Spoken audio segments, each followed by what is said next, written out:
Le Burkina Faso a une population très jeune. Les 10 à 24 ans font presque un tiers de la population. Aujourd'hui, les problèmes de santé sexuelle et de la reproduction extra-J ont de graves conséquences pour un bon nombre de jeunes et adolescents burkinabés. Parmi ces problèmes, nous avons la sexualité précoce, les grossesses précoces et non désirées, les avortements clandestins et les infections sexuellement transmissibles. Le manque d'informations de qualité sur la santé sexuelle et reproductive à la portée des jeunes et adolescents est un facteur important à l'existence de ce problème. Avec l'accompagnement du Royaume de Belgique, la collaboration des ministères de l'Éducation et de la Santé et suite à des consultations avec des jeunes burkinabés, le Fonds des Nations Unies pour la population a conçu un projet afin de mettre à disposition des informations sur la santé sexuelle et reproductive aux jeunes et adolescents. Je m'appelle Paz Hien, je fais partie des jeunes qui ont participé aux consultations.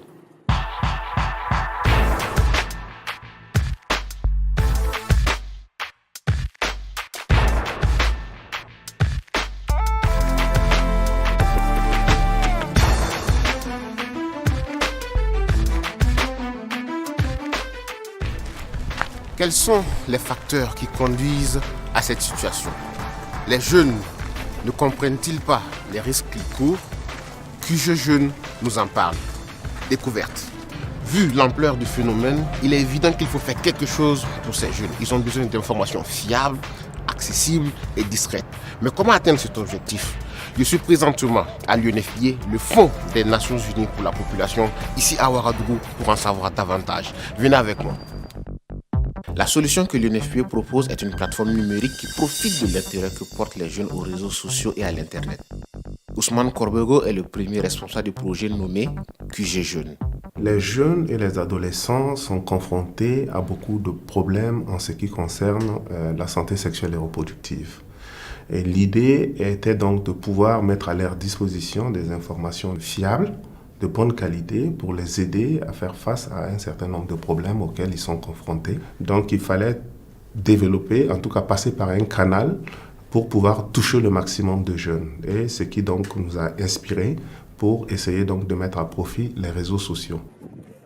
C'est un projet qui a mobilisé beaucoup de temps de travail, beaucoup d'investissements personnels, et ce qui nous a permis aujourd'hui d'avoir donc cette plateforme. Donc il y a ceux qui proposent des contenus, il y a que les jeunes sont impliqués pour voir un peu quelle est leur perception de ce qui est mis en ligne avant que cela ne soit fait, pour que ce soit quelque chose qui réponde clairement à leurs aspirations.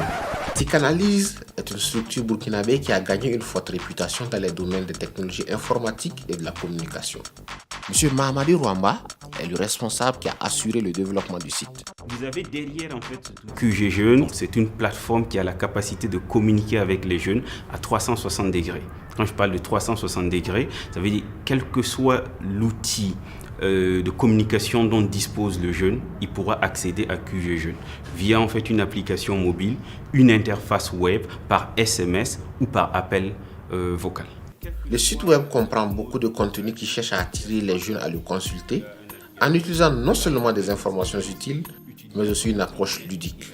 Donc, plus bas, vous avez un forum. Le forum... Les choix des rubriques et services offerts par la plateforme devraient répondre à ces besoins. Si je clique là-dessus, j'ai la possibilité de rentrer en contact avec un spécialiste de la SRJ directement en ligne. Nous pouvons en tout moment savoir quel est le niveau de visite, le niveau d'engouement en fait du site. Mais une plateforme technique sans contenu n'existe pas de façon concrète. Pour la production du contenu et l'animation de la plateforme, un consortium a été retenu par l'UNFPA. Le responsable de la production du contenu est Development Media International, une ONG qui s'est spécialisée dans la communication pour le changement de comportement. Le web d'aujourd'hui demande un contenu très riche en audiovisuel. C'est pour cela que nous produisons des vidéos et aussi des animations pour donner vie aux différents contenus que nous produisons. En plus, il faut que les contenus soient ludiques et divertissants. Là, ça attire plus de jeunes sur la plateforme et les amène à consulter les différentes rubriques. L'aventure continue. Allons voir le premier responsable de l'œil des jeunes, M. Amadou Salbri. L'œil des jeunes alimente le site web et les réseaux sociaux. Ici, par exemple, c'est la page Facebook. À ce niveau, il y a toute une technique mise en place, la production de visuels, la réalisation de petites vidéos pour permettre aux jeunes d'être accrochés. Et s'ils ont envie d'en savoir davantage, ils viennent sur la plateforme pour découvrir tout le reste. Le siège de Fora, l'association Forum pour une autre Afrique, est situé à Fada. Mais les activités qu'elle conduit ont lieu aussi dans la ville de Tenkodogo. Dans ces deux villes, l'UNFPA a installé des bornes Wi-Fi qui donnent un accès gratuit à la plateforme. M. Dahani Bourema est le responsable de QG Jeunes Fora. Dans un premier temps, c'est informer les utilisateurs sur l'existence de la plateforme, les aider à faire le téléchargement des lives ou des différents éléments de la plateforme sur Facebook. Ensuite, il y a ce qu'on appelle les différents retours. Ça veut dire qu'il y a les photos, il y a les films, il y a les images que nous collectons. Nous renvoyons ça à la plateforme pour que ça soit posté sur le site de la plateforme. Les ambassadeurs QG Jeunes sont des groupes de jeunes des villes de Tenkodogo et Fada. Ils ont été sélectionnés pour leur bonne moralité et ont été formés sur la santé sexuelle et reproductive des adolescents et jeunes et la communication. Ils ont aidé Fora à faire la promotion de la plateforme sur le terrain.